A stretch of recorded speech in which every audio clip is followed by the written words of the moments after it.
Yo, salut à toutes et à tous, c'est Naga et tout ça. Bon là on se retrouve pour un truc beaucoup moins travaillé, beaucoup moins post-prod que, euh, que les épisodes des brèves en fait. Donc ça va s'appeler Réflexion, parce que je trouve ça super classe comme nom. Réflexion c'est classe. Alors, c'est pour vous parler c'est une réflexion bien sûr, de Team Gravity qui vend son spot, enfin il n'y a pas que Team Gravity, mais surtout Team Gravity. Donc alors, pour rappel l'histoire de Team Gravity. Donc Curse avait une équipe qui s'appelait Curse Academy, Challenger avec Saint Vicious, Cop, qui étaient des anciens joueurs de Curse. Ils ont réussi à avoir un spot au LCS, puis Rito a fait une règle comme quoi ils avaient une même équipe n'avait pas, enfin une maison mère n'avait pas le droit d'avoir deux équipes au LCS, donc le spot a été vendu, il me semble pour $1 million, à peu près par là. Et maintenant, l'owner, qui était Davis Vague, son pseudo Samouraï, veut revendre l'équipe. Voilà. Donc, bon, voilà.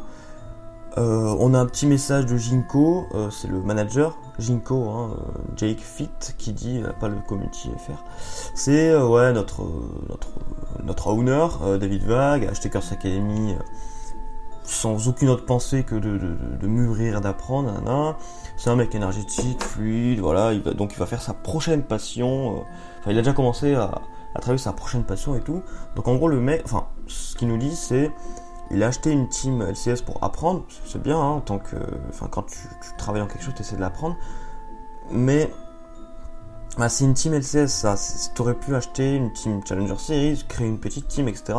Même encore, je trouve, non, même pas. Parce que je trouve que l'infrastructure dans l'e-sport est vraiment trop faible, il y a peu de lois, il y a peu de pays qui protègent les joueurs, et ça peut très mal finir, comme avec les M5, les M5 c'était une équipe, et il me semble en saison 2, leur owner qui était russe, il a eu des problèmes de passement d'argent, tout ça, donc il a été arrêté, donc M5 fait faillite, et si l'équipe n'était pas à l'époque la meilleure équipe du monde, ils auraient peut-être pas retrouvé d'autres sponsors, et donc les 5 joueurs seraient morts alors qu'ils étaient bons. Et je trouve que c'est dommage, parce que ça peut amener au fait que quelqu'un qui achète soit quelqu'un qui soit pas passionné d'e-sport, mais que soit là pour le business, parce que bon, on parle quand même de millions de dollars là. Donc de business, et que les joueurs se fassent mettre une carotte. Donc je vous mettrai l'article de The Score eSport avec un Q&A, avec Jinko et Cop, il me semble, c'est tout, ouais, ça doit être ça. Alors, je scroll et tout, si vous devez l'entendre avec le micro. Donc moi il y a une question qui m'intéresse, on nous dit avec la vente de Team 8 pour Immortals, la vente de Impulse et la rumeur de vente de Team Coast, est-ce que tu penses que l'argent qui vient des investisseurs extérieurs est une grosse raison pour laquelle toutes les teams LCS vendent leur spot ou leur team? Et Dinko nous répond, absolument, le prix des teams LCS ont explosé récemment et c'était inévitable vu l'ampleur que l'e-sport prend. Que ça passe comme ça. Il dit de ce qu'on comprend, qu'on sait, il y a même des team challengers qui ont des salaires plus hauts que les LCS standards de 2015, donc c'est Riot qui les met en place. Il dit c'est un peu intimidant, il y a quand même des moyennes, low and mid range teams, des teams de bas et de milieu de tableau qui commencent à avoir qui commencent à toucher avec ces géants tant que leur team se fait pas reléguer. Et donc ça nous laisse quand même une idée que le business commence à devenir assez dangereux, parce que les joueurs ne savent pas où ils vont se retrouver, parce que nouveau owner ça veut dire peut-être nouveaux locaux, donc il faut une gaming house, donc quelqu'un qui arrive, il faut qu'il construise une gaming house, ça peut faire perdre du temps. On a vu qu'il y avait certaines équipes qui avaient des gros problèmes de gaming house au début de l'année, je trouve que ça nuit beaucoup à la compétition. Et donc après dans l'article ça m'intéresse pas, là je vais pas en parler parce que c'est un article qui dit ce qu'il pense de Gravity, etc.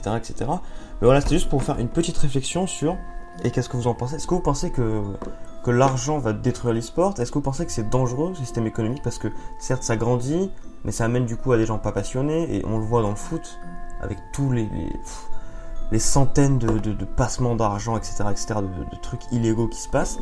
Est-ce que vous pensez que c'est dangereux pour League of Legends, pour l'e-sport, qui est vraiment très jeune et qui a une structure, on peut le dire qu'il y a une bonne structure de la part de Riot, mais c'est pas encore bien fait dans chaque pays, etc. Est-ce que vous pensez, excusez-moi, que c'est quelque chose de négatif? Est-ce que ça va bien se passer? Est-ce qu'on aura des problèmes avec ça? Enfin bref, voilà. Bon, moi je vous laisse des pistes et voilà, dans les commentaires, dites-moi ce que vous en pensez et je vous répondrai à chacun. Et j'aimerais bien pouvoir discuter de ça avec vous. Voilà, voilà, c'était Naga. Si ça vous a plu, n'oubliez pas, hein, comme d'hab, pouce bleu, abonnement, etc. Enfin bref, ça vous le connaissez. Me suivre sur Twitter, @lenaga, sur Facebook, etc. Je mets les news partout. Donc voilà, c'était un petit nouveau, un nouveau truc que j'avais envie de faire sans me prendre la tête, ça s'appelle Réflexion. Voilà, merci beaucoup et au revoir, bonne soirée, bonne journée et la bise.